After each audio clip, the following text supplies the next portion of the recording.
ආයුබෝවන් සුබ සන්ධ්‍යාවක්. සියලු සමීක්ෂණ වාර්තා නැවත නැවතත් තහවුරු කරන ලංකාවේ අංක 1 ප්‍රවෘත්ති ප්‍රකාශය. පැත්තකියත් ඇත්ත කියන හිරු ප්‍රවෘත්ති සමගින් මම මහේෂ් සේනාරත්න. මම ශශිකලා කඳුබඩ ආරච්චි. ප්‍රථම නවදානය ප්‍රධාන ප්‍රවෘත්ති සිරස්තල වෙත.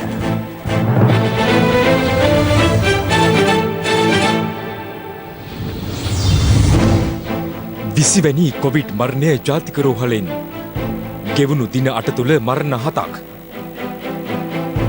පොලිස් නිලධාරීන් 78 දෙනෙක්ටත් කොවිඩ්. වත්තල කර්මාන්ත ශාලාවක ආසාදිතින් 49 දෙනෙක්. රට තුළ පැතිරෙන කොවිඩ් වෛරසය ප්‍රබලයි. ජපුර සරසවියේ පර්යේෂණයකින් හෙළිවෙයි. ඇඳිරි නීතියට කලින් බස්නාහිරින් පැන්න පිරිස් සිටින ස්ථානවලදීම නිරෝධායනයට. නිරෝධායන නියෝගයට පටහැනිව කටයුතු කරමින් විවිධ සංචාරක නිකේතනවල හෝටල්වල ලැබුම්ගෙන සිටි 454 දෙනෙක් නිරෝධායන ක්‍රියාවලිය සඳහා යොමු කර තිබෙනවා. මේ මෙහෙයුම තවදුරටත් ක්‍රියාත්මක වෙනවා. කොවිඩ් සැකමවක් රෝහලගත කිරීමෙන් පසු සිත් ඇවුලටපත් වූ පුතු දිවිනසා ගනී. PHI කෝල් කරලා කියනවලු පොලිසිය කාටවත් ඇතුළට යන්න බෑ මේ ඇතුළට කොරෝනා දිලා. ඉතින් මෙයාට කොරෝනා දිලා මෙයාව ඊයේ ඇඩ්මිට් කරන්න තිබ්බා. මෙරට COVID-19 ආසාදිත 20 වෙනි මරණය අද කොළඹ ජාතික රෝහලෙන් වාර්තා වුණා. මෙලෙස ජීවිතක්ෂයට පත් වුණේ කොළඹ 12 ප්‍රදේශයේ පදිංචි 54 හැවිරිදි කාන්තාවක්. ඒ අනුව දින 8ක් තුල COVID-19 වෛරසය ආසාදනය වී 7 දෙනෙකු ජීවිතක්ෂයට පත්වීම විශේෂත්වයක්. මේ අතර අද දිනේ නව කොවිඩ් ආසාදිතින් 137 දෙනෙකු වාර්තා වීමත් සමග මිනුවන්ගොඩ කොවිඩ් පොකුර 7083ක් දක්වා ඉහළ ගියා.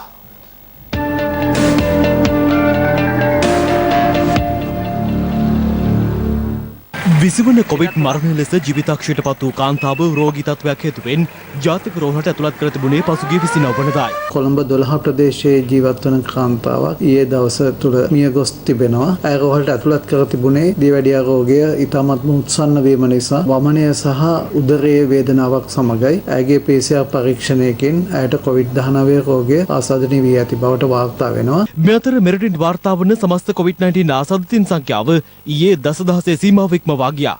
මෙරට පළමු COVID-19 ආසාදිතය හමු වූ මාර්තු මාස 1 වෙනිදා සිට ඔක්තෝබර් මාස 4 වෙනිදා දක්වා වූ මාස 7ක කාලය තුල මෙරටින් වාර්තා වූයේ COVID-19 ආසාදිතයින් 3388 දෙනෙකු පමණයි. කෙසේ වුවත් ඔක්තෝබර් 4 වෙනිදා මිනුවන්ගොඩ බ්‍රැන්ඩෙක් සහ පෑලියගොඩ පොකුර නිර්මාණය වීමෙන් පසු ඔක්තෝබර් 30 වෙනිදා දක්වා දින 26ක කාලය තුල වාර්තා වූ ආසාදිතින් සංඛ්‍යාව 7036ක්.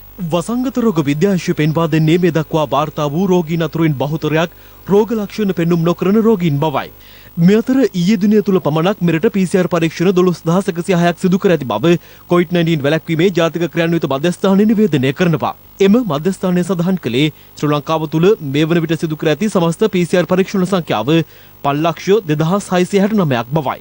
මුල්ලේරියාව රසායනාගාරයේ වැඩ කටයුතු අපි බලාපොරොත්තු වෙච්ච ධාරිතාවෙන් සිද්ධ වෙන්නේ නැති හේතුවෙන් එම රසායනාගාරයට යොමු කරපු සියලු නිදර්ශක අපි නැවත අනිකුත් රසායනාගාර වෙත යවලා තියෙනවා. මේ ප්‍රමාදය පැය 48කට වඩා වැඩි වෙන්නේ නැහැ. ආයතන සියල්ල වැඩ කරන්නේ සාම්ප්‍රදායික PCR ක්‍රමයකට. ඒ අනුව පැය 8ක පමණ කාලයක් යනවා එක පරීක්ෂණ වාර්තාවක් එළියට ගන්න. ඉතින් ඒක අපිට ඊට වඩා වේගවත් කරන්නට බෑ. මීට මාස 4ක කාලයක සිට අපි ඉල්ලා හිටිනවා මේ ප්‍රධාන රසායන ගාරවලට අලුත් තාක්ෂණය ලබා දෙන්න කියලා. ඒ අලුත් තාක්ෂණය ලබා දීමක් කරනවා නම් මං හිතන්නේ දවසකට එක යන්ත්‍රයකින් 2000කට වඩා ප්‍රමාණයක් කරන්නට පුළුවන්. ප්‍රතිදේහ ජනක හඳුනා ගැනීමේ මං පරීක්ෂණයක් මේ ලංකාව තුළ පාවිච්චි කිරීම සඳහා මේ අවස්ථාවේදී අවශ්‍ය තත්ත්ව පාලන පරීක්ෂා කටයුතු අපි සිදු කරමින් පවතිනවා. එය රසායනාගාරය තුළදී සිදු කළ යුතු පරීක්ෂණයක් නෙවෙයි. සාමාන්‍යයෙන් ඕනෑම ස්ථානයකදී ඒ පරීක්ෂණය සිදු කළ හැකි. විනාඩි කිහිපයක් තුළදී ඒ ප්‍රතිඵල ලබා දෙනවා. ඒ නිසා ඒ තුලින් අපිට රෝගීන් ඊට වඩා වේගයෙන් හඳුනා ගැනීමට පුළුවන් වෙයි කියලා අපි බලාපොරොත්තු වෙනවා. මීට පෙර කොවිඩ් ආසාදිතයෙකු වාර්තා වූ රජයේ ප්‍රවෘත්ති දෙපාර්තමේන්තුවේ තවත් පුද්ගලයෙකුට සහ ජනමාධ්‍ය අමාත්‍යාංශයේ දෙදෙනෙකුට COVID-19 ආසාදිත බවට තහවුරු වී තිබෙනවා. ඒ අනුව පුද්ගලයන් 40 දෙනෙකු පමණ ස්වයං නිරෝධායනයට ලක් කර ඇති බව රජයේ ප්‍රවෘත්ති අධ්‍යක්ෂ ජෙනරාල් නාලක කළුවේව මහතා සඳහන් කළා. මේ අතර සෞඛ්‍ය අමාත්‍යාංශයේ සේවකයෙකුටද කොවිඩ් ආසාදිත බවට හඳුනාගෙන තිබෙනවා. මේ අතර මධ්‍යම තැවැල් හුමාරුවේ සේවකයෙකුටද COVID-19 ආසාදිත බවට තහවුරු වී තිබෙනවා. මේ අතර කොළඹ අපරාධ කොට්ටාශයට අනුයුක්තව සේවය කළ තවත් නිලධාරීන් 8 දෙනෙකුට COVID-19 ආසාදනය වීමත් සමග වෛරසය ආසාදනය වී ඇති එම කොට්ටාශයට අනුයුක්ත නිලධාරීන් සංඛ්‍යාව 24ක් දක්වා ඉහළ ගියා. මේ වන විට පොලිස් නිලධාරීන් 78 දෙනෙක් කොවිඩ් ආසාදිතයින් බවට පත් වෙලා තියෙනවා. ඒකට වෙරළබඩ පොලිසියත් අයිති, බොරැල්ල පොලිසිය 7 දෙනෙකුත් අයිති. ඒ වගේම 300කට ආසන්න පිරිසක් නිරෝධායන කඳවුරු වෙත යවලා තියෙනවා පොලිස් නිලධාරීන් නිරෝධායනය සඳහා. මීට අමතරව තවත් පොලිස් නිලධාරීන් 1800ක පමණ පිරිසක් බැරැක්කවල ස්වයං නිරෝධායන ක්‍රියාවලිය සඳහා යොමු කරලා තියෙනවා. පොලිස් ස්ථානවල භෝජනාගාර පාලකවරු එම මත්ස්‍ය වෙළඳපොළට යාම එහි ප්‍රතිඵලයක් හැටියට තමයි මේ තත්ත්වය ඇති වෙලා තියෙන්නේ. මෙතර වත්තල ප්‍රදේශයේ පසුගිය දින දෙක තුළ COVID-19 ආසාදිත බවට හඳුනාගත් 75 දෙනෙකු රෝහල් වෙත යොමු කිරීම වත්තල සෞඛ්‍ය වෛද්‍යධාරී කාර්යාලයේ මැදිහත් වීමෙන් සිදු කෙරුණා. පුද්ගලික කර්මාන්ත ශාලාවක එහි සමස්ත සේවක සංඛ්‍යාව 1000 ඉක්මවනවා. නමුත් එහිදී අපි 120ක විතර ප්‍රමාණයක් පරීක්ෂා කිරීමෙන් අනතුරුව තමයි 49 දෙනෙක් ආසාදිත බව හඳුනාගෙන තියෙනවා. එම ආසාදිතයන් සහ අදාළ ක්‍රියාමාර්ග ගැනීමට කටයුතු කරනවා. මෙතර හොරණ ප්‍රදේශයේ පෞද්ගලික ඇඟලුම් කර්මාන්ත ශාලාවක සේවකයෙකුට COVID-19 ආසාදනය වීමත් සමග එම කර්මාන්ත ශාලාවද තාවකාලිකව වසා දැමීමට පාලන අධිකාරිය පියවරගෙන තිබෙනවා.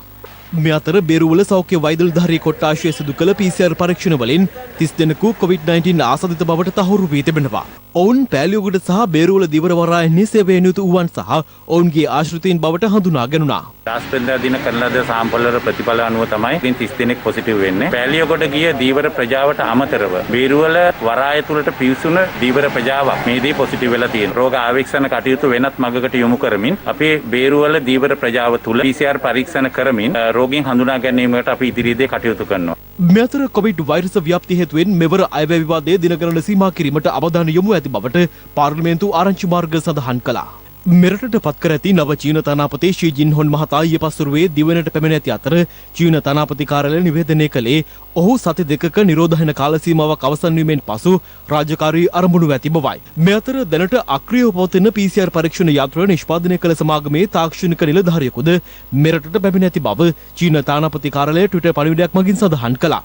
ඒ ලක්රජය මගින් නිකුත් කර තිබූ දැනුම් දීමකට අනුව බවයි එම සටහනේ දැක්වෙන්නේ. අදාළ යන්ත්‍රය ක්‍රියා විරහිත වීමට හේතුව මෙතෙක් අනාවරණ වී නොමැති බවත් මාස ගණනක් තිස්සේ අඛණ්ඩව ක්‍රියාත්මක පැවති PCR යන්ත්‍රද පරීක්ෂාවට ලක් කිරීමට නියමිත බවත් එහි සඳහන් කර තිබෙනවා. මේ අතර පත්තරේ විස්තරයේ වැඩසටහනට එක්වමින් වෛද්‍ය හරිත අලුත්ගේ මහතා සඳහන් කළේ කොවිඩ් දෙවන රැල්ල තවමත් වෛද්‍ය අංශය යටතේ පාලනය කරගැනීමේ හැකියාවක් ඇති බවයි. විවිධ එකිනෙකට සම්බන්ධ නැති පොකුරු වාර්තා වෙන බවක් දැනෙන නිසා සමාජ ව්‍යාප්තිය කියන වචනය ප්‍රකාශයටපත් නොකිරීම තුල යම් ගැටලුවක් තියෙනවා නේද? අපි මේකේ තියෙන ගැඹුර අවධානම තරමක් අපි ජනතාවට දීලා නැති ගතියක් තියෙනවා නේද? මේක සුදුසුද? මෙතෙන්දී අපි තේරුම් ගන්න ඕන දේ තමයි මේ සමාජ ව්‍යාප්තියක් තියෙනවද නැද්ද කියන එක හොදු තාක්ෂණික කාරණයක්. ඊයේ පෙරේදා හම් වෙන රෝගීන්ගෙන් අති බහුතරය වාර්තා වෙන්නේ සමාජය තුලින් තමයි. වසංගත රෝග විද්‍යාංශය නැවත පුන කියනවා නම් මේක සමාජ ව්‍යාප්තිය නෙමෙයි කියලා. ඒ නිසා අපේ වගකීම තමයි මේ මොහොතේ සමාජ ව්‍යාප්තියක් කරා යන්නේක වළක්වන්න අවශ්‍ය කරන sannivedanaya සිද්ධ කිරීම. දැන් ඇත්තටම අපේ පාලනයෙන් මේක ගිලිහිලා තවමත් අපි විශ්වාස කරනවා අපේ පාලනය තුල තමයි මේ තත්ත්වය තියෙන්නේ කියලා. සමහර තීරණ ගැනීමේ වේලාවන් පිළිබඳ ප්‍රශ්නයක් තියෙනවා. ඒකින්ද තමයි මේ ව්‍යාප්තිය පාලනය කරන්න යම් අපහසුතාවයක් ඇති වෙලා තියෙන්නේ. හඳුනා නොගත් මරණ කීපයක් රටේ විවිධ තැන්වලින් වාර්තා වෙලා තියෙනවා. මොකද්ද මේ තත්ත්වය වෛද්‍යතුමා? අපි හදිස්සි වෙන්නේ නැහැ මේ සියල්ල කොවිඩ් මත බැර කරන්න. නමුත් බලධාරීන්ගේ වගකීම තමයි රටට මේකේ ඇත්ත නැත්ත මොකද්ද කියලා හෙළිදරව් කරන එක. සැකසංකා ඉතුරු කරලා ඉස්සරහට යාම හරහා අපේ සමස්ත ක්‍රියාන්විතයට ඊටාම හානිකර බලපෑමක් තමයි එල්ල වෙන්නේ. ජනතාවට ලොකු වගකීමක් තියෙනවා. රටම වහගන්නවද? එහෙම නැත්නම් රට විවෘතව තබා ගනිමින් මේක පාලනය කරනවද? සමාජ ව්‍යාප්තියක් දක්වා ගිහිල්ලා අර වෙන රටවල් වගේ මිනි කඳු ගොඩ ගැහෙන තැනට අපි ගමන් කරනවද? මේ සියල්ල තීරණය වෙන්නේ ජනතාව මේ වෙලාවේදී ගන්න බුද්ධිමත් තීරණත් එක්ක.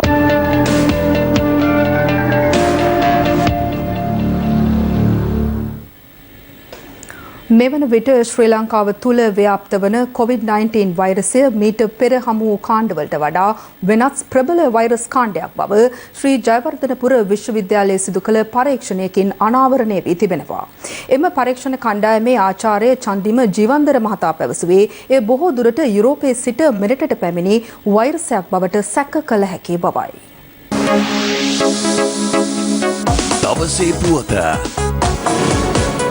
මෙරට තුළ COVID-19 ව්‍යාප්තිය ආරම්භ වීමත් සමග කොරෝනා වෛරස් ප්‍රභේද පිළිබඳව ශ්‍රී ජයවර්ධනපුර විශ්වවිද්‍යාලයේ මහාචාර්ය නිලිකා මලවගේ මහත්මියගේ ප්‍රධානත්වයෙන් යුතු කණ්ඩායමක් පසුගිය මාර්තු මාසයේ සිටම පරීක්ෂණ සිදු කළා. එය අනුව ලොව පුරා COVID-19 වෛරසයේ ප්‍රභේද 3ක් පවතින බවත් ශ්‍රී ලංකාව තුළ ඒ කාණ්ඩය යටතේ වන වෛරස් ප්‍රභේදයක් ව්‍යාප්ත වන බවටත් එම පරීක්ෂකයින් පසුගිය අප්‍රේල් මාසයේදී මුල්වරට අනාවරණ කරගනු ලැබුවා. කෙසේ වෙතත් මේ වන විට මෙරට තුළ ව්‍යාප්ත වන්නේ B142 අයත් ප්‍රබල කොවිඩ් වෛරස් කාණ්ඩයක් බවට එම පරීක්ෂකයින් හඳුනාගෙන තිබෙනවා.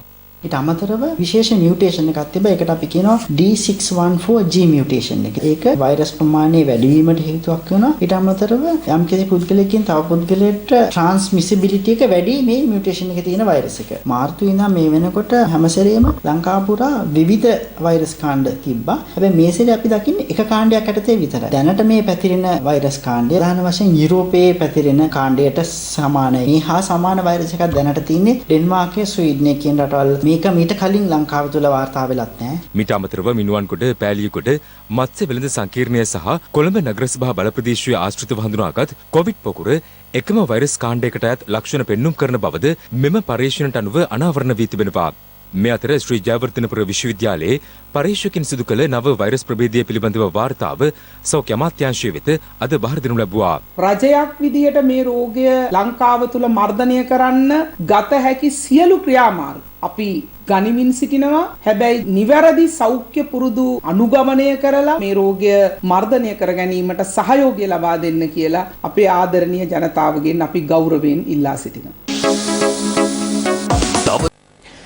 නිරෝධායන ඇඳුරු නීතිය පනවා ඇති බස්නාහිර පළාතෙන් සහ කුලියාපිටියේ ඇඳුරු නීතිය පනවා ඇති ප්‍රදේශවලින් පසුගියදා බැහැරට ගිය පුද්ගලයන් 454 දෙනෙකු හඳුනාගෙන දින 14ක් නිරෝධායනයට ලක් කර ඇති බව පොලිස් මාධ්‍ය ප්‍රකාශක නියෝජ්‍ය පොලිස්පති අජිත් රෝහණ මහතා පවසනවා. මේ අතර මුව ආවරණ පැළඳීම සහ සමාජ දුරස්ථභාවය තබා ගැනීම වැනි නිරෝධායන නීති කඩ කළ පුද්ගලයන් 39 දෙනෙකු ඊයේ දිනය තුල අත්අඩංගුවටගෙන තිබෙනවා. බස්නාහිර පළාතේ ගම්පහ, කොළඹ, කළුතර යන දිස්ත්‍රික්කවලට මෙන්ම කුරුණෑගල දිස්ත්‍රික්කයේ කුලියාපිටිය, පන්නල, ගිරිඋල්ල, නාරම්මල සහ දුම්මල සූරිය යන ප්‍රදේශවලට තවදුරටත් නිරෝධායන ඇඳුරු නීතිය ක්‍රියාත්මකයි. කොළඹ නගරයේ ඇඳුරු නීතිය කඩ කරන පුද්ගලයන් සොයා අදත් සෝදිසි මෙහෙයුම් දියත් කළේ මේ ආකාරයෙන්.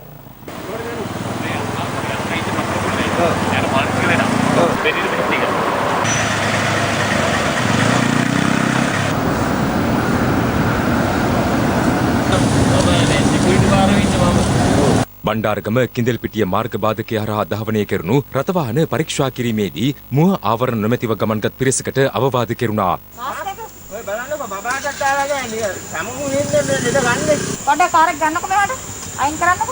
මුහුණු ආවරණ නොපළඳින මෙන්ම නියමිත මීටරයක දුර සීමාව කඩ කරන පුද්ගලයන්ට එරෙහිවද නීතිය ක්‍රියාත්මක කරන බව පොලිස් මාධ්‍ය ප්‍රකාශක නියෝජ්‍ය පොලිස්පති අජිත් රෝහණ මහතා පවසනවා. මුහුණු ආවරණ පැළඳීම දුරස්ථභාවයෙන් තබා ගැනීම දින 14ක කාලයක් 15 වෙනිදා ඉඳලා 29 වෙනිදා වෙනකල් ලබා දී තිබුණා. මේ ගැසට් නිවේදනයට අනුගතව කටයුතු කරන්න කියලා. ඒ අනුව ඊයේ සිට අපි මේ සම්බන්ධව නීතිය ක්‍රියාත්මක කරන්න පටන් ගත්තා. එහි ප්‍රතිඵලයක් හැටියට 39 දෙනෙක් ඊයේ දිනේදී අත්අඩංගුවට ගත්තා. ඔබ නිවසින් පිටතට එනවා නම් මුහුණු ආවරණයක් අනිවාර්යයෙන්ම තියෙන්න ඕනේ. පොලිමක රැස් වෙන ස්ථානයක කොහේ හරි ඉන්නවා නම් දුර තියාගෙන ඉන්න ඕනේ. එම නොහිටියොත් ඔබට විරුද්ධව නඩු පැවරීමට අපිට අකමැත්තෙන් වුණත් සිද්ධ වෙනවා. ඔබට එවැනි අවස්ථාවක නඩු පැවරීමක් සිදු කළහොත් රුපියල් 10000ක දඩයක් ගෙවන්න වෙනවා. ඊට අමතරව මාස 6ක හිර දඬුවමකට ලක් වෙන්න වෙනවා. නිරෝධායන ඇඳුරු නීතිය ක්‍රියාත්මක වෙන කාලය තුල සම්පූර්ණයෙන්ම සංචාරණයේ සීමා වෙනවා. ඒ නිසා නිවෙස් තුලම රැඳී සිටින්න. කෙසේ වෙතත් අද අපස උසස් පෙළ විභාගයේ පැවැත්වෙන දිනයක්. පෙළ විභාගයේ කාර්ය මණ්ඩල වලට ඒ වගේම එම ශිෂ්‍ය ශිෂ්‍යාවන්ට කිසිම ආකාරයකින් මෙම ඇඳුරු නීති සීමාවන් බලපාන්නේ නැහැ. COVID-19 රෝගීන් 11 දෙනෙකු වාර්තා වීමත් සමග හුදකලා කෙරුණු හැටන් නගරය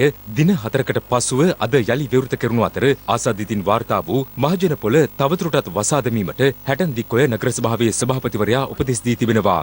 කෙසේ වෙතත් එම ප්‍රදේශයේ වෙළඳ සැල්ද විවෘත කර තිබීම හේතුවෙන් ඒවා වසා දැමීමට උපදෙස් දුන් මාජන සෞඛ්‍ය පරීක්ෂකවරයෙකු සහ ව්‍යාපාරිකයින් අතර තරමක උණුසුම් තත්ත්වයක්ද හටගත්තා. අත කඩේ වැංගි නැහැ කියලා ප්‍රශ්නයක් වෙන්නේ නැහනේ. අපිටයි පොලිසියටයි හමුදාවටයි මේ වැඩේ කරන්න බෑ. ඔයාලගේ සහයෝගය නැත්නම් මේ වැඩේ පාලනය කරගන්න බෑනේ. මේ දවස් ටිකේම වාහන එන කොටක් එනවා. කට්ටිය එනවා. ඉතින් එතකොට මේන් යන එනවනේ. සියල්ල මේ බතුයි පොළුයි හරි කාලා බතුයි පොළුයි කන්න බතුත් නෑ පොළුත් නෑ. අර අතර කඩවල් තියෙනවා. මේ අතර මිරිහාන පොලිස් බල ප්‍රදේශයටත් මාදිවල ප්‍රගතිපුර ප්‍රදේශයේ COVID-19 ආසාදිතින් වාර්තා වීමත් සමග එම ප්‍රදේශයට ඇතුළු වීම හා පිටවීම සම්පූර්ණයෙන්ම තහනම් කර තිබෙනවා. ඊයේ පස්වරුවේ සිට සංචරණ සීමා පැන වූ කුරුණෑගල මල්ලවපිටිය සහ විල්ගොඩ ඇතුළු ප්‍රදේශ කිහිපයකද මේ ආකාරයෙන් නිරෝධන නීතිය කඩ කරන පුද්ගලයන් සෙවීමේ සෝදිසි මෙහෙයුම් ක්‍රියාත්මක වුණා. මෙම ප්‍රදේශයෙන් රෝගීන් ගණනාවක් හමු වී ඇත. ප්‍රදේශවාසී ඔබ සියලු දෙනාම තම නිවස තුළම රැඳී සිටින්න. මේ අතර කොරෝනා රෝගීන් වාර්තා වූ වැල්ලම්පිටිය ප්‍රදේශයේ ආරක්ෂිත ක්‍රමවේද අනුගමනය නොකරමින් බේකරි නිෂ්පාදන අලෙවි කළ පුද්ගලයන් පිරිසක් සෞඛ්‍ය පරීක්ෂකවරුන්ගේ නිරීක්ෂණයට ලක්ව තිබෙනවා. ඔවුන්ට එරෙහිව නිරෝධන නීති යටතේ කටයුතු කරන බවයි සෞඛ්‍ය අංශ ප්‍රකාශ කළේ. සැනිටයිසර් එක. වර්ධනෝදනේ මේ වගේ කන්නේ නැද්ද? රාජ්‍ය අමාත්‍ය කාංචන විජේසේකර මහතා මිරිස්ස දීවරවරායේ නිරීක්ෂණ චාරිකාවක නිරත වූ අතර එහිදී මුව ආවරණ නොමැති දීවරීන් වරාය ඇතුළට නොගන්නා ලෙස උපදෙස් ලබා දුන්නා. මාස් නැති වුණා නම් එළියට දාන්න. මේ අමාරුවෙන් වැඩේ කරගෙන යන්න තේරුම් ගන්න. මේ වරායක්ම වහගන්න ඕන නම් එක්කෙනෙක් වැඩේ කරගන්න. රටේ අවදානම් කියන්නේ.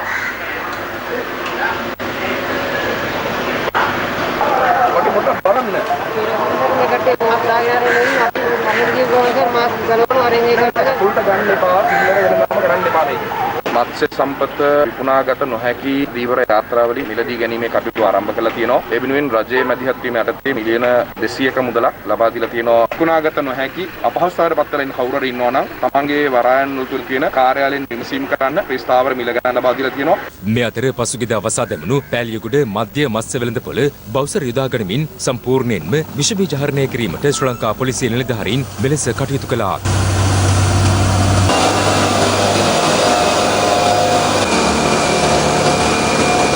මේ අතර වැල්ලවත්ත මට්ටක්කොළි යන ප්‍රදේශවල රැකියාවල නිරතව සිටි පිරිසක් ඊයේ හැටන් දික්කොය නෝවුඩ් සහ හැටන් කොටකල යන ප්‍රදේශවලට පැමිණ සිටින බවට ප්‍රදේශවාසීන් විසින් පොලිස් නිලධාරීන්ට දැනුම් දීමෙන් පසුව එලෙස පැමිණි අය සහ පවුල්වල සමාජිකින් නිරෝධායනයට පියවර ගැනුණා. මට්ටක්ලි ඔයාට ප්‍රශ්නයක් නැහැ කියන්නේ ඈ. ඔයා දොස්තර වෙන්න යන්න එපා. හරිද? නෑ කියලා යන්න එපා පොර ගියත් උතුලයි. බස්නාහිර පළාතට ඇඳිරි නීතිය පනවන බවට සිදු කළ නිවේදනයත් සමගින් එම පළාතෙන් පිටව ගිය පිරිසට එරෙහිව අධීර 3ක් යටතේ හඳුනා ගැනීම සිදු කර නිරෝධන නීතිය ක්‍රියාත්මක කරන බවයි පොලිස් මාධ්‍ය ප්‍රකාශකවරයා සඳහන් කළේ. බණ්ඩාරවෙල, මඩකලපුව, අම්පාර, තංගල්ල, නුවරඑළිය, මාතර සහ යාපනය ප්‍රදේශවලින් මේ ආකාරයට නිරෝධායන නියෝගයට පටහැනිව කටයුතු කරමින් විවිධ සංචාරක නිකේතනවල හෝටල්වල ලැබුම්ගෙන සිටි 454 දෙනෙක් නිරෝධායන ක්‍රියාවලිය සඳහා යොමු කර තිබෙනවා. දැන් මෙම මෙහෙයුමේදී මේ අය පිළිබඳව තවදුරටත් සොයා ගැනීමට නොහැකි වුණත් නැවත සඳුදා දිනේදී ඔවුන් උදෑසන පැමිණෙන විට ඒ සම්බන්ධව බස්නාහිර පළාතට ඇතුළු වෙන ස්ථානවලදී දැඩි පරීක්ෂාවකට ලක් කරනවා. සමහර අය 29 වෙනිදා 30 වෙනිදා බස්නාහිර පළාතෙන් පිටස්තර ප්‍රදේශවලට ගොස් විවිධාකාරයේ පෝස්ට් සමාජ මාධ්‍ය ජාලවල පළ කරලා තිබුණා. පොලිස් මාධ්‍ය කොට්ටාශයත් තොරතුරු තාක්ෂණ කොට්ටාශයත් මේ පිළිබඳ සොයා බලලා එවැනි පුද්ගලයන් පිළිබඳව තොරතුරු ලබාගෙන ඔවුන්ට එරෙහිවත් නිරෝධායන සහ රෝග වැළැක්වීමේ ආරක්ෂා පනත යටතේ කටයුතු කරනවා. මේ වන විට ගම්පහ, අලුතර, කොළඹ දිස්ත්‍රික්ක ආශ්‍රිතව ආරක්ෂක හමුදා පොලිසිය නොවන සාමාන්‍ය ජනතාව පවුල් 25000ක 67000ක පමණ සමාජිකයින් පිරිසක් ගෘහස්ත නිරෝධායන කටයුතු වලට යොමු කරලා තියෙනවා. කිසිම ආකාරයකින් තමුගේ නිවසින් පිටතට යාමට හැකියාවක් නැහැ. පිටස්තර අයටත් එම නිවසට ඇතුළු වීමට හැකියාවක් නැහැ. එමෙ ඇතුළු වෙනවා නම් පිට වෙනවා නම් යම් කිසි කෙනෙක් ඔවුන් නිරෝධායන රීතීන් යටතේ වරදක් සිදු කරනු ලබනවා. ඒ අයට විරුද්ධව ඉතා දැඩිව නීතිය ක්‍රියාත්මක කරනවා. මේ අතර බස්නාහිර පළාත බහර ජ්‍යෙෂ්ඨ නියෝජ්‍ය පොලිස්පති දේශබන්දු තෙන්නකෝන් මහතා මීගම ප්‍රදේශයේ සංචාරයක් අතරතුර මේ සම්බන්ධයෙන් අදහස් පළ කළා. සම්පූර්ණ අසත්‍ය ප්‍රචාරයක් ගිහිලා තියෙන්නේ දක්ෂිණ අධිවේගී මාර්ගයේ ඔය අධිර නීති පැනවුදින්ට පෙර දින ඊය ප්‍රමාණය පිළිබඳව ලැබිච්ච ආදායම් වාර්තා සමග සසඳා බැලුවා. වෙනත් සතියන්තයක ගමන් කරන වාහන වලට වඩා 40%ක් අඩුවෙන් තමයි ගිහින් තියෙන්නේ. ඒ වගේම දැන් මේ ස්ථානයේ ඉන්නවා මීගම ජ්‍යෙෂ්ඨ පොලිස් අධිකාරී සහ කොච්චිකඩේ ස්ථාපති. මේ ආගේ විමසුත් කියයි මෙතන සාමාන්‍ය සතියන්තයක දෙන වාහන වලට වඩා 50%ක් අඩුවෙන් තමයි වාහන මෙතෙන් ගිහිලා තියෙන්නේ. ඉතින් එහෙමනම් කොහොමද කියන්නේ බස්නාහිර පළාතේ පංචුපිටි එළියට ගිහිල්ලා ගිහලා. බාහිර ස්ථානවල නිවාඩු නිකේත හෝටල් ආදී පරීක්ෂා කරලා බැලුවා. මේ නුවර ප්‍රදේශයේ, අනුරාධපුර ප්‍රදේශයේ, කතරගම වගේ ප්‍රදේශවල. ඒ ස්ථානවල මේ බස්නාහිර පළාතේ මිනිසුන්ගෙන් පිරලා ඉදිරියලා ගිහිල්ලා නැහැ. බස්නාහිර පළාතේ මහජනතාව කියලා කියන්නේ බොහොම දැනුගත් පිරිසක් ජීවත් වෙන ප්‍රදේශයක්. ඒතකොට තමන්ගේ නිවස අතෑරලා දාලා මේ තත්ත්වයෙන් දවස් 3කට බේරීම සඳහා වෙන පළාතකට ගිහිල්ලා ඉවරලා කොහේ හරි හෝටලේ කාමරයක් අරගෙන විනෝද වීම සඳහා මේ ගියයි කියලා කියන කාරණා මේ පළාතේ ඉන්න පුරවැසියන්ටත් කරපු මං හිතන්නේ මේ අවමානයක් කියලා. මාධ්‍ය ප්‍රකාශකතුමා කිව්වා ඊටම කලින් නීතිය ක්‍රියාත්මක මෙච්චර කියලා තියෙද්දි මේවා තමදොවිතුට ගණන් ගන්න නැතු නිරෝධාය නීති රීති උල්ලංඝනය කරලා ගිහිල්ලා වෙල විනෝදචාරිකා ගිහිල්ලා මිනිස්සු එක කාලා බීලා මත්පැන් පානය කරලා කටයුතු කරලා තියෙනවා නම් කවුරු කෙනෙක් ඇවිල්ලා වෙලා ඒ සම්බන්ධයෙන් තදී නිරෝධායන නීතිය අනුව ක්‍රියා කිරීමත් අවශ්‍යයි. මේ අතර පවතින වත්මන් තත්ත්වය සම්බන්ධයෙන් යුද හමුදාපතිවරයා අදහස් පළ කළා. රජය විසින් ගත යුතු සියලුම ක්‍රියාමාර්ග මේ වන විට අරන් තිබෙනවා. සෞඛ්‍ය ශාස්ත්‍රයේ සියලුම අයවලුන් ත්‍රිවිධ හමුදා පොලිසිය කළ යුතු සියලුම දේවල් මේ අවස්ථාවේදී කරමින් සිටිනවා. කොවිඩ් මර්ධනය කිරීම සඳහා මහ ජනතාවගේ හැසිරීම මේ සඳහා විශාල ලෙස බලපානවා. කොවිඩ් සම්බන්ධයෙන් නිරෝධායන අධිනියම පනවලා තියෙද්දිත් අපි දන්නවා සමහර සංසරණයක් තිබෙනවා. බස්නාහිර පළාතේ අද දිනේ සහ හෙට දිනේ ලැබෙන වාර්තාවලට අනුව තවදුරටත් නිරෝධායන නීතිය පවත්වාගෙන යා යුතුද නැද්ද යන්න විශ්ලේෂණය කරනු ලබනවා. මෙරට සමස්ත කොවිඩ් ආසාදිතයන් සංඛ්‍යාව දසදහස ඉක්මවා ඇති පසුබිමක කොවිඩ් අභියෝගයට රට මුහුණ දිය යුත්තේ කෙසේද? අප සෞඛ්‍ය අමාත්‍යාංශයේ මාධ්‍ය ප්‍රකාශක වෛද්‍ය ජයරුවන් බණ්ඩාර මහතාගෙන් මේ සම්බන්ධයෙන් විමසීමක් කළා. 2020 මාර්තු 11 මෙරට පළමු COVID-19 ආසාදිතයා වාර්තා වෙයි.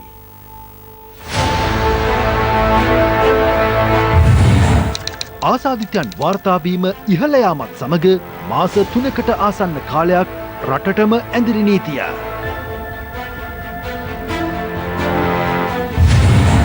ආසාදිතයන් සුවය ලබා රෝහල් වලින් පිටව යාමත් සමග ජන ජීවිතය යථා තත්ත්වයට. මෙරටින් දෙවන කොරෝනා රැල්ල 2020 ඔක්තෝබර් 3 වැනිදා මෙනුවන්ගොඩ බ්‍රැන්ඩික්ස් ආයතනයෙන් ආරම්භයි. COVID-19 ආසාදිතයන් මෙරට දිස්ත්‍රික්ක 25න් 24කට පැතිරේ. 2020 ඔක්තෝබර් 30 මෙරට COVID-19 ආසාදිතයින් දසදහස ඉක්මවයි. දැන් ලංකාවේ ආසාදිතව ගාන දසදහස පැනලා. දැන් ලංකාවට මොකද වෙන්නේ? දසදහස කියන්නේ බොහෝ රටවලට තීරණාත්මක කඩයිමක්. බොහෝ රටවල් ඉතාමත් ශීඝ්‍රයෙන් දසදහසට ලං වුණා. අපි ටික කාලයක විරාමයක් ගත්තා. නමුත් ඔබ දන්නවා පහුගිය සති 3-4 ඇතුළත දසදහස සීමාව ඉක්මවමින් එක්වර රෝගීන් වැඩිවීමක් වුණා. ගැටලුව තියෙන්නේ එතන නෙවෙයි. මේ රෝගය වේගෙන් පැතිරෙන පටන් අරන් තියෙනවා මේ රට තුළ. ඔබ කියන විදිහට ලංකාව දැන් ඉන්නේ දැඩි අවදානම් තත්ත්වයක. පැහැදිලිව. තවමත් කොවිඩ් එක්ක හැප්පෙන්න පුළුවන් වාතාවරණය මේ රට තුළ තිබෙනවා. හැබැයි අපි ඉදිරි කාලය තුළ හරියට ක්‍රියාත්මක වුනේ නැත්නම් අපිටත් දරා ගන්න බැරි වෙන්න පුළුවන් අනාගතයේදී. පළවෙනි කොවිඩ් පොකුර නිර්මාණය වීමේදී අපි ඒ ටෙස්ටිං කියන මේ සංකල්පෙ හිටියා. නමුත් දැන් අපේ පළමු පොකුරේ ආසාදිතුන් රෝහල් වලින් පිටව යන්නත් එක්ක අපි මේ ටෙස්ටිං කියන සංකල්පෙ මිදුණානේ. ඒ නිසා නේද මේ දෙවෙනි පොකුරක් මේ විදිහට විශාල වශයෙන් නිර්මාණය වුනේ. සෞඛ්‍ය අමාත්‍යාංශ විදිහට මේ වගකීමෙන් බැහැර වුණේ නැහැ. හැබැයි අපි පිළිගන්න ඕනේ මේ කාරණේදී අපි පොඩ්ඩක් මේක සැහැල්ලුවට ගත්තා වැඩි. අපි කිව්වහම මුළු රටම එකට ගන්න ඕනේ. ඒකෙන්ද තමයි මිනුවන්ගොඩ පොකුර හොයාගෙන නිවිගෙන යනකොට රට හැමතැනම තව පොකුර නිර්මාණය වෙන්න පටන් ගන්න තියෙනවා. 5000කට වැඩි ඉන්නේ දැන් රෝහල් වල. එළියේ ඉන්න පුළුවන් මේ වගේ 10 ගුණයක් ආසාදිත අය. ඒගොල්ලෝ හම්බ වෙන්න තව සති දෙකක් යන්න පුළුවන්. එතකොට මිනිස්සු පරිස්සම් වෙලා හැසිරුනේ නැත්තම් ඒ 10 ගුණය තව 10 ගුණයකට ඉන්ෆෙක්ට් කරලා තියෙන්න පුළුවන්. ඒ තරම් මේ රෝගය භයානකයි. දැන් මම මේ ප්‍රශ්න ඔබෙන් අහන්නේ ඔබ දැන් සෞඛ්‍ය අමාත්‍යාංශයේ මාධ්‍ය ප්‍රකාශකවරයා ලෙස කටයුතු කරන නිසා දැන් අපිට පහසුකම් මදි කියනවානේ. හැබැයි දැන් කොවිඩ් අරමුදලක් පිහිටෙව්වානේ. ඒ අරමුදලට කෝටි ගණන් මිනිස්සු මුදල් යොමු කරා. පිට රටවල් වලින් මුදල් ආවා. අපේ දේශීය ව්‍යාපාරිකයෝ මුදල් යොමු කරා. ඇතරේ සල්ලි වලට මොකද උනේ එතකොට? ඒ සම්බන්ධයෙන් සෞඛ්‍ය අමාත්‍යාංශගත ක්‍රියාමාර්ග පිළිබඳව හෝ ඒ අරමුදල භාවිතා කරපු පිළිවෙත පිළිබඳව කිසිම අවබෝධයක් නැහැ. ඒ සම්බන්ධයෙන් මම ඔබට කියන්නම් සත්‍ය.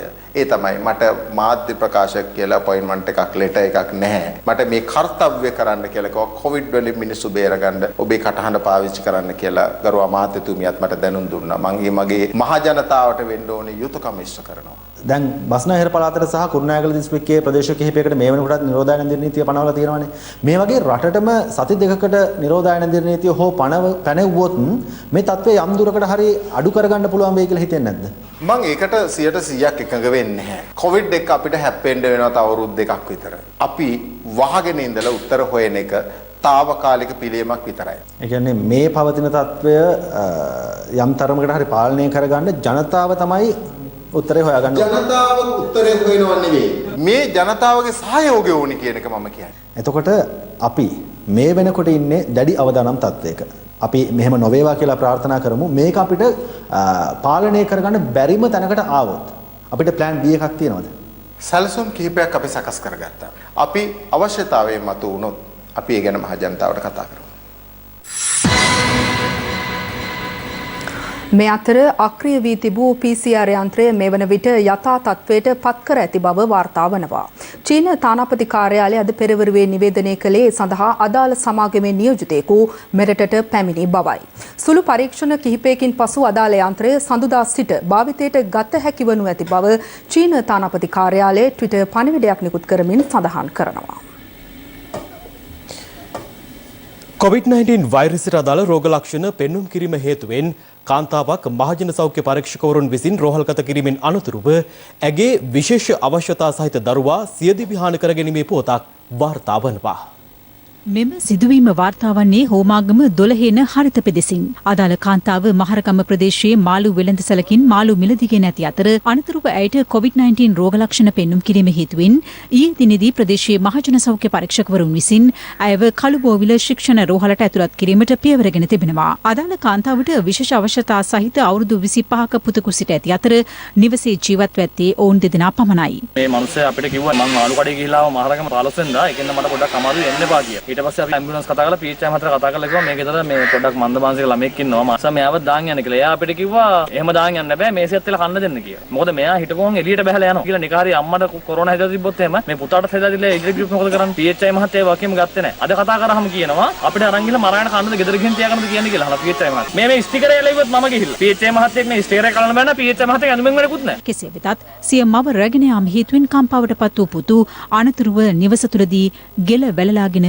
ජීවිතක්ෂයට පත්ව තිබෙනවා. මට කෝල් කරන්නේ කිව්වේ දරුවා මොනවා හරි කරගෙන ඇති බලන්න අනුෂා ගිහින් කියලා. මම මේ දොරට තට්ටු කරනවා මං මොනවා හරි කරගෙන තමයි තියන්නේ නැත්නම් දොර අරනකොටම ගිහලා බලනකොට බෙල් වල දාගෙන 10ට කිව්වේ දැන් වෙලාව කීයද දැන් 2:15 තාම PHI කෝල් කරලා කියනවලු පොලිසිය කාටවත් ඇතුළට යන්න බල මේ ඇතුළට කොරෝනා දිලා. ඉතින් මෙයාට කොරෝනා දිලා මෙයාව ඊයේ ඇඩ්මිට් කරන්න තිබ්බේ. මේ මනුස්සයා ඊයේ ඇම්බියුලන්ස් එක දාලා යවුවා නම් අද මේ දේ වෙන්නේ නැහැ. මේ මරණයට වග කියන්න ඕන PHI මහත්තයා. එතකොට මහත්තයා මොකක් හරි දෙපිරිලක් නිකන් හැදුවද මෙයාට කෑමට එහෙම කියනවා නෑ මෙයාගේ සහෝදරයෙක් ඉන්නවා ගාල්ල ප්‍රදේශ. ඔහුට අපි දැනුවත් කරා මෙහෙම ගමේ කට්ටියටත් මෙයාව පාලනය කරන්න අමාරුයි. පුළුවන් නම් ඇවිල්ලා මෙයා එක්ක ඉන්න කියලා. නමුත් ඔහු ඒ පැමිණීම ප්‍රතික්ෂේප කරා. ලොව දිනක වැඩිම COVID-19 ආසාදිතයන් සංඛ්‍යාව ඊයේ ඇමරිකාවෙන් වාර්තා වුණා. ඒ ආසාදිතයන් 1,0461ක් ලෙසයි. මේ අතර ලෝක සෞඛ්‍ය සංවිධානය පවසන්නේ COVID-19 මූලාරම්භය සොයා ගැනීමට තවමත් නොහැකි වී ඇති බවයි.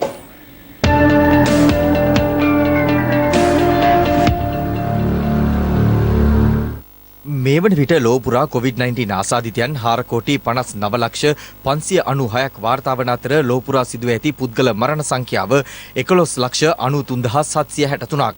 වෛරසයෙන් වැඩිම බලපෑමක් එල්ලව ඇති ඇමරිකාවෙන් ගත වූ පැය 24 තුළ නව ආසාදිතයන් 1,01,461ක් වාර්තා වීමත් සමග එරට සමස්ත ආසාදිතයන් සංඛ්‍යාව 93,16,297 දක්වා ඉහළ ගියා. ගත වූ පැය 24 තුළ ඇමරිකාවෙන් වාර්තා වූ පුද්ගල මරණ සංඛ්‍යාව 985ක්. වෛරසයෙන් දෙවැනියට වැඩිම බලපෑමක් එල්ල වී ඇති අසල්වැසි ඉන්දියාවෙන් ගෙවුණු දිනය තුළ නව ආසාදිතයන් 48,120ක් හඳුනා ගැනීමත් සමග එරට සමස්ත ආසාදිතයන් සංඛ්‍යාව දැක්වුණේ 81,36,166ක් ලෙසයි. COVID-19 දෙවන රැල්ලක අවධානම මතුවීමත් සමග යුරෝපා රටවල් රැසක් සංචරණ සීමා තර කර ඇති අතර ස්පාඤ්ඤයේද සතියන්තයේ ඇඳිරි නීතිය පැනවීම හේතුවෙන් ඊට විරෝධය දක්වා ජනතාව පොලිසිය සමගද ගැටුම් ඇති කරගත්තා.